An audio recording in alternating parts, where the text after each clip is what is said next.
I am Dr. Giriraj Singh, lecturer of chemistry. My dear students, आज के इस video में हम लोग यूनिट 12 जो कि एल्डिहाइड कीटोन और कार्बोक्सिलिक अम्ल था, उस यूनिट को आगे बढ़ाते हुए आज का जो टॉपिक है वो कार्बोक्सिलिक अम्ल को स्टडी करेंगे। और कार्बोक्सिलिक अम्ल भी दो प्रकार के हैं, एक एलिफेटिक कार्बोक्सिलिक अम्ल और दूसरा एरोमेटिक कार्बोक्सिलिक अम्ल। दोनों को सेपरेट स्टडी करेंगे। तो आज का जो टॉपिक है हमारा वो एलिफेटिक रहेगा। एलिफेटिक कार्बोक्सिलिक अम्ल को देखते हैं। जैसा इसके नाम से आप देख रहे हैं, कार्बोक्सिलिक अम्ल, यानी कि कार्बोक्सिलिक अम्ल को अगर डिफाइन करें तो कैसे करेंगे?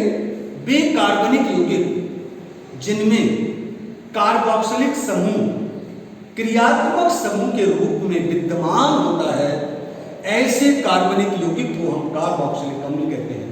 अगेन रिपीट, बहुत इजी है।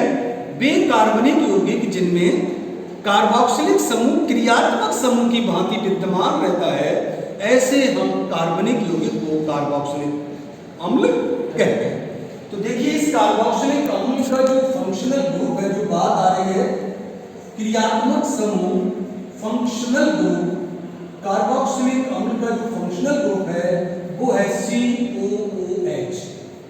अगर हम वास्तव में देखें तो इसके अंदर दो क्रियात्मक समूह विद्यमान हैं, एक CO और दूसरा क्रियात्मक समूह है OH, जिसको हाइड्रोक्सिल कहते हैं। ये कार्बोक्सिलिक समूह कहां से आया इसको देख सकते हैं। ये CO को कार्बोनिल कहते हैं, अभी हमने पूरा स्टडी किया है इसको। OH को हाइड्रोक्सिल कहते हैं, हाइड्रोक्सिल। तो इस कार्बोनिल का कार्ब शब्द लिया गया और ऑक्सिल का इसका ऑक्सिल शब्द ले लिया, तो इन दोनों के मेल से बना आपका कार्बोक्सिल। तो कार्बोक्सिलिक समूह दो क्रियात्मक समूह के संयोजन से बनता है। दोनों की प्रॉपर्टीज देगा, एक कार्बोनिल ग्रुप की, दूसरे हाइड्रोक्सिल ग्रुप की। इन दोनों के संयोग से कार्बोक्सिलिक अम्ल बनता है। अगर हम बात करें इस अम्ल के प्रीफिक्स की, इस अम्ल का जो प्रीफिक्स है वो क्या होता है? जो प्रीफिक्स होता है इसका कार्बोक्सिल। कार्बोक्सिल इसका प्रीफिक्स होता है और अम्ल का जो अनुलग्न है वो होता है ओइक एसिड, ओइक अम्ल, ये इसका अनुलग्न होता है। अब हम बात करते हैं कार्बोक्सिलिक अम्ल के क्लासिफिकेशन की। कितने प्रकार के कार्बोक्सिलिक अम्ल होते हैं? तो कार्बोक्सिलिक अम्ल को उनकी संख्या के आधार पर, यह है इसका क्लासिफिकेशन। कार्बोक्सिलिक अम्ल को उनमें कार्बोक्सिलिक समूह की संख्या के आधार पर तीन भागों में विभाजित किया गया है। तीन प्रकार के होते हैं। पहला है मोनो कार्बोक्सिलिक अम्ल, mono carboxylic acid, mono carboxylic अम्ल। दूसरा है डाई कार्बोक्सिलिक अम्ल, डाई कार्बोक्सिलिक एसिड। और तीसरा है ट्राई कार्बोक्सिलिक अम्ल। जरा तीनों को देखते हैं, तीनों को डिफाइन करते हैं। ट्राई कार्बोक्सिलिक अम्ल वे अम्ल जिनमें केवल एक कार्बोक्सिलिक समूह उपस्थित होता है, उनको मोनो कार्बोक्सिलिक अम्ल कहते हैं। मोनो मानिए, और जिनमें दो कार्बोक्सिलिक समूह उपस्थित होते हैं उनको डाई कार्बोक्सिलिक अम्ल कहते हैं, और जिनमें तीन कार्बोक्सिलिक समूह उपस्थित होते हैं ऐसे अम्लों को हम ट्राई कार्बोक्सिलिक अम्ल कहते हैं। बात करते हैं मोनो कार्बोक्सिलिक अम्ल। ये जो अम्ल होते हैं ये हाइड्रोकार्बन के व्युत्पन्न माने जाते हैं। जब हाइड्रोकार्बन का एक हाइड्रोजन कार्बोक्सिलिक समूह से विस्थापित हो जाता है तो हमको कार्बोक्सिलिक अम्ल प्राप्त होते हैं। तो और अगर डिफाइन करना चाहें तो carboxylic acids are the carboxy derivatives of alkane. Alkane के कार्बोक्सी व्युत्पन्न को कार्बोक्सिलिक अम्ल कहते हैं। जरा देखिए, समझ लीजिए, थोड़ा समझ सकते हैं इसको। एल्केन को हम RH कहते हैं, और इस RH का जब एक हाइड्रोजन रिप्लेस किया कार्बोक्सिलिक समूह से COOH, तो हमको मिला RCOOH। इस RCOOH को हम कार्बोक्सिलिक अम्ल कहते हैं। एक कार्बोक्सिलिक ग्रुप प्रेजेंट है। अगर हम इस मोनो कार्बोक्सिलिक अम्ल के जर्नल फार्मूले की बात करें, जर्नल फार्मूला, तो R का जनरल फार्मूला होता है CnH2n+1। आगे COOH ये क्या बन गया, CnH2n + 1 COOH। अगर आप तो इस तरीके से हमारा ये इसका मोनोकार्बोक्सिलिक का सामान्य सूत्र हो जाता है, ठीक है ना, RCOOH। अब आप देखिए इसका अगर हम IUPAC नाम लिखेंगे मोनो का, तो इनको IUPAC में क्या कहते हैं, एल्केन के नाम से हमको E रिप्लेस करना है और इसका अनुलग्न कोई एसिड लगाना है, तो इनका IUPAC नाम रहता है एल्केनोइक अम्ल। तो मोनोकार्बोक्सिलिक को IUPAC में हम क्या कहते हैं, एल्केनोइक एसिड कहते हैं। और इसका एक एग्जांपल लेते हैं, मोनो का सबसे सरल एग्जांपल है इसका HCOOH। केवल एक कार्बन का अम्ल है ना, इसके अंदर R नहीं है, R के स्थान पर H लगा है, पहला मेंबर है, कोई बात नहीं। और इसका अगर कॉमन नेम देखें तो कॉमन नेम है इसका फॉर्मिक अम्ल। यहां पर हम रोकना चाहेंगे, ये जो अम्ल है इनके जो नाम दिए गए हैं, ये नाम इनके स्रोत से लिए गए कि ये कहां से प्राप्त हुए, उस आधार पर इनका कॉमन नेम रखा गया है। अगर हम इस फॉर्मिक अम्ल की बात करें तो ये एक लैटिन भाषा का वर्ड होता है फॉर्मिका, फॉर्मिका। और फॉर्मिका का मतलब होता है आंट्स, रेड आंट्स, लाल चींटी। सर्वप्रथम इस फॉर्मिक अम्ल को लाल चींटियों के आसवन से बनाया गया था, इसलिए इसका नाम फॉर्मिका से चेंज करके फॉर्मिक अम्ल पढ़ो। अगर इसके IUPAC की बात करें तो IUPAC इसका एक कार्बन का अम्ल है, एक कार्बन के एल्केन को मीथेन कहते हैं, मीथेन का E हटाया, ओइक अम्ल लगाया तो बना हमारा मीथेनोइक अम्ल। अगर हम दूसरे अम्ल का एक एग्जांपल और लें, CH3COOH, ये दो कार्बन का अम्ल है और इसका कॉमन नेम है एसिटिक एसिड। एसिटिक एसिड, ये एसिटिक एसिड की लैटिन भाषा का वर्ड है एसिटम, और एसिटम का मतलब होता है विनेगर, छिरका। ये छिरका का मुख्य अवयव है, या एसिटिक अम्ल के जलीय विलयन को तनु जलीय विलयन को ही छिरका कहते हैं। तो वहां एसिटम से इसका नाम चेंज करके एसिटिक एसिड पढ़ा। और इसमें दो कार्बन है तो इसका IUPAC रहेगा 1। दो कार्बन है, दो कार्बन की एल्केन को इथेन कहते हैं, E हटाया, ओइक अम्ल लगाया तो इसका नाम हुआ इथेनोइक एसिड। इस तरीके से मोनो का वर्णन करते हैं। अगर हम बात करें डाइकार्बोक्सिलिक अम्ल की, तो इनमें दो कार्बोक्सिलिक समूह रहेंगे और दोनों अलग अलग कार्बन से जुड़ते हैं, तो इनका IUPAC नाम रहता है एल्केन डाइओइक एसिड। यहाँ केवल एक था तो ओइक लगा, दो है तो इनको एल्केन डाइओइक एसिड कहते हैं। और इसका एक एग्जांपल लेते हैं हम, COOH। ये पहला डाइकार्बोक्सिलिक अम्ल है और इसका कॉमन नेम रहता है ऑक्सैलिक एसिड, ये है ऑक्सैलिक। और अगर इसके IUPAC की बात करें तो दो कार्बन का अम्ल है, दोनों से एक ही कार्बोक्सिलिक ग्रुप लगा है, तो दो कार्बन की एल्केन को इथेन का E हटाया, एक नंबर से लगा है, एक 2 नंबर से लगे हैं, दो लगे हैं, हाइफन लगेगा डाई, और आगे ओइक और एसिड, तो इसका नाम हुआ इथेन डाइओइक एसिड, हम इसको कहते हैं। अब बात करते हैं ट्राई कार्बोक्सिलिक अम्ल की। इनमें 3 कार्बोक्सिलिक समूह होंगे और तीनों अलग अलग कार्बन से लगे होंगे, तो ये ट्राई कार्बोक्सिलिक का एक बहुत ही इंपॉर्टेंट एग्जाम्पल है, अकेला एक एग्जाम्पल है इसका ट्राई का। 3 कार्बोक्सिलिक ग्रुप लगे हैं और इसका कॉमन नेम है सिट्रिक अम्ल, सिट्रिक एसिड। अब जब 2 से अधिक कहीं कार्बोक्सिलिक ग्रुप लगते हैं तो इसका IUPAC नाम एल्केन ट्राइओइक अम्ल नहीं होगा। 2 से अधिक जब कार्बोक्सिलिक होते हैं तो फिर ओइक नहीं लगता है, क्योंकि ये नियम है IUPAC का। अगर हम ओइक लगाएंगे तो हम सबसे लंबी श्रृंखला का चुनाव करते हैं, तो 1 2 3 4 5 कार्बन की आती है, ये ग्रुप छूट जाता है, डाइओइक एसिड आ जाएगा लास्ट में, इसको नहीं छोड़ना। इसलिए फिर इसमें IUPAC का नियम ना लगाकर इसकी नंबरिंग ऐसे की जाती है 1 2 और 3।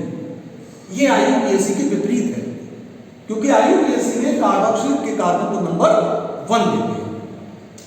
तो इसका IUPAC नाम रहता है, इसलिए इंपॉर्टेंट है, थोड़ा अलग है ये। 2 नंबर पर एक कार्बोहाइड्रोक्सिल समूह लगा है, 2 नंबर पर एक कार्बोक्सिल ग्रुप भी लगा है ना। तो यहां पर 2 नंबर पर हाइड्रोक्सिल समूह लगा है, तो इसको लिखेंगे 2 हाइड्रोक्सिल, 2 हाइड्रोक्सिल।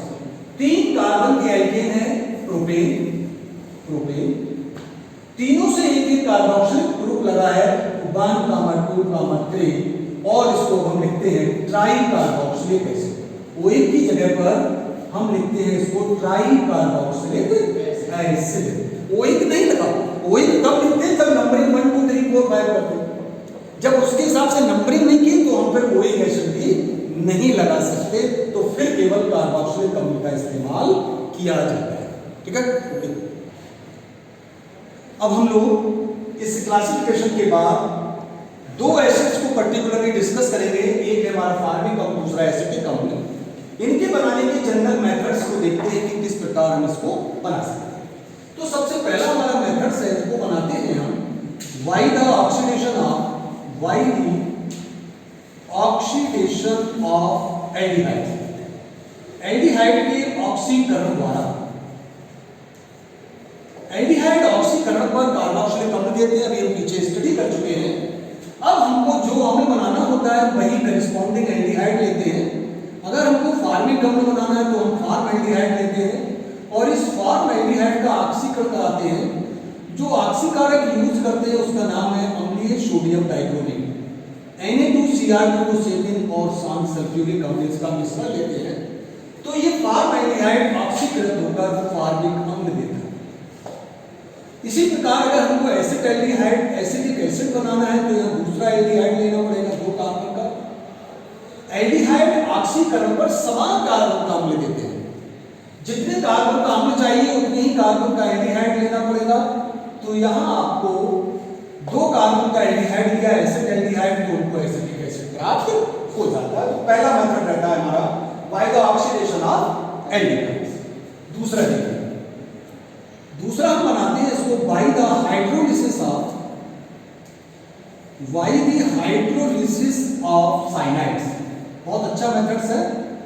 साइनाइड्स के जल अपघटन द्वारा, और इनका हम खनिज अम्ल की उपस्थिति में अम्लीय जल अपघटन करते हैं तो हमको अम्ल बनता है। तो जरा देखते हैं, अगर फार्मिक अम्ल बनाना है तो हम यहाँ पर हाइड्रोजन साइनाइड लेंगे, 1 कार्बन का साइनाइड, 2 अणु जल के लगते हैं और यहाँ पर हम खनिज अम्ल HCl ले लेते हैं, H2SO4 ले सकते हो कोई सा भी। तो ये यहाँ से ही टूटता है, जरा देखेंगे आप लोग समझोगा। तो यहाँ पर ये हमारा पहले जल का अणु लगता है HOH, ऐसे लगा। दूसरे जल के अणु का O इधर लगता है और H2 इधर लगा। तो ये क्या बना? ये बना आपका HCOOH प्लस। ये बनी अमोनिया। इसलिए हमको खनिज अम्ल की जरूरत पड़ती है, वरना अमोनिया इससे क्रिया कर जाता अम्ल से तो और कुछ बन जाता। तो ये अमोनिया इस HCl से क्रिया करके यहाँ पर अमोनियम क्लोराइड बना देगा और हमको फार्मिक अम्ल मिल जाएगा। अब अगर एसिटिक एसिड चाहिए तो यहाँ पर हम मिथाइल साइनाइड लेंगे, 2 कार्बन का, कंप्लीट जल अपघटन कराएंगे, इसका सेम कंडीशन रहेगी। तो हमको यहाँ पर एसिटिक एसिड बनेगा और अमोनियम क्लोराइड। इस प्रकार हम साइनाइड से इनको बना सकते हैं। तीसरा मेथड देखिए, तीसरा हम इसको बनाते हैं by the hydrolysis of ester. By the hydrolysis of ester, ester के जल अपघटन द्वारा। जब हम एस्टर का जल अपघटन करते हैं तो हमको अम्ल और एल्कोहल बनता है। इस सब क्रिया को एस्टर का जल अपघटन करते हैं। तो जो आपको अम्ल चाहिए वही आपको एस्टर लेना पड़ेगा। फार्मिक अम्ल का हमने कोई एस्टर ले लिया, चलिए इथाइल फार्मेट ले लेते हैं, HCOOC2H5। इसका जल अपघटन कराया, खनिज अम्ल ले लिया, सल्फ्यूरिक अम्ल की उपस्थिति में करा देते हैं। तो यहां से ये देखेंगे आप HCOOH बनता है, फार्मिक अम्ल बना, और एल्कोहल निकल जाता है C2H5OH।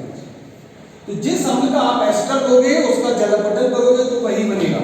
अब अगर हमको बनाना है एसिटिक एसिड, तो एसिटिक एसिड का हमने किसी एल्कोहल के साथ बना एस्टर लिया, इसका नाम है एथिल एसीटेट, और इसका जल अपघटन कराएंगे, यहाँ से टूटेगा और ये आपका C2H5OH लगा और ये बना CH3COOH plus C2H5OH। Acetic acid बना और एथिल एल्कोहल बनता है। तो ये तीसरा मेथड है इसके बनाने का। चौथा हम इसको बना सकते हैं by the hydrolysis of acetyl chloride या एसिड हैलाइड कहते हैं। एसिड हैलाइड के जल अपघटन पर इस विधि से हमारा फार्मिक अम्ल नहीं बनता, क्योंकि फार्माइल क्लोराइड अस्थायी होता है। इससे हम एसिटिक एसिड बनाएंगे और एक एसिड हैलाइड लेते हैं जिसका नाम है एसिटिल क्लोराइड, CH3COCl। क्लोराइड का जब जल अपघटन कराते हैं तो यहां से ये HCl की फ्यूम्स निकलती है, ये दोनों पार्ट जुड़ जाएंगे और बनेगा CH3COOH प्लस एसिटिक एसिड हमको बन जाएगा। फार्मिक अम्ल से नहीं। एक और मेथड है हमको बनाने का, वो भी हम हाइड्रोलिसिस ही करेंगे bye the hydrolysis of acid amide की जल अपघटन द्वारा। तो जब एमाइड की जल अपघटन पर कार्बोक्सिलिक अम्ल देते हैं, जरा देखिए, हमने एमाइड लिया, फार्मिक अम्ल बनाना है तो फार्मिक अम्ल का एमाइड लिया जिसका नाम है फार्मामाइड, HCONH2। ये फार्मामाइड है और इस फार्मामाइड का जब हम जल अपघटन कराते हैं, कोई खनिज हमने लेंगे यहाँ पर, तो यहाँ से ये अमोनिया निकलती है। HCl ले रखा है तो यहाँ से ये फार्मिक अम्ल बनेगा और आपका अमोनियम क्लोराइड बनेगा। अगर आपको एसिटामाइड लेना है तो एसिटामाइड से जल अपघटन से एसिटिक एसिड बनेगा। कंडीशन लगा लीजिए, यहाँ से ये अमोनिया निकलेगी, HCl यहाँ मौजूद है तो ये आपका CH3COOH बनेगा और अमोनियम एसिटिक एसिड। ठीक है ना। इस प्रकार हम इस एसिड्स को बना सकते हैं। ठीक है, आज की वीडियो बस इतना ही। Thank you.